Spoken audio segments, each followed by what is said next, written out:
नमस्कार शेतकरी मित्रांनो, जाणून घेऊयात खरे आणि ताजे कांद्याचे बाजारभाव। सर्वांना विनंती करतो, दररोजचे खरे आणि ताजे कांद्याचे बाजारभाव बघायचे असेल, डिटेल बाजारभाव बघायचे असेल तर चॅनलला लाईक करा, सबस्क्राईब करा, व्हिडिओला जास्तीत जास्त व्हॉट्सअपद्वारे शेअर नक्की करा, सबस्क्राईब करायला विसरू नका। सध्या पुण्यामध्ये आज 16,000 क्विंटलची आवक दुपारी 12 वाजेपर्यंत आलेली आहे। शेतकरी मित्रांनो, या ठिकाणी कमीत कमी 800 रुपये, सरासरी 1650 तर जास्तीत जास्त 2,500 रुपयापर्यंत मार्केट या ठिकाणी पुण्यामध्ये पाहायला मिळत आहे।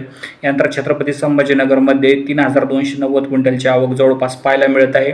या ठिकाणी जवळपास जर बघितलं तर आतापर्यंत 3,290 क्विंटलची आवक या ठिकाणी पाहायला मिळत आहे। कमीत कमी या ठिकाणी मार्केट जे आहे 750 रुपये आहे, सरासरी 1550 आहे, तर जास्तीत जास्त 2350 रुपये मार्केट या ठिकाणी छत्रपती संभाजीनगरमध्ये आज मार्केट पाहायला मिळत आहे। रविवार दिनांक 28/6/2026 रोजी। सर्वांना विनंती करतो, पटपट लाईक करून घ्या व्हिडिओला। यानंतर पुणे पिंपरीमध्ये या ठिकाणी सरासरी 1650, जास्तीत जास्त 2100 रुपये। पुणे मुळशीमध्ये सरासरी 1400 तर जास्तीत जास्त 2000 रुपये मार्केट आज गेलेले आहे। हे होते खरे आणि ताजे कांद्याचे बाजारभाव। व्हिडिओ आवडल्यास जास्तीत जास्त शेअर करा, व्हिडिओला लाईक करा, सबस्क्राईब करा।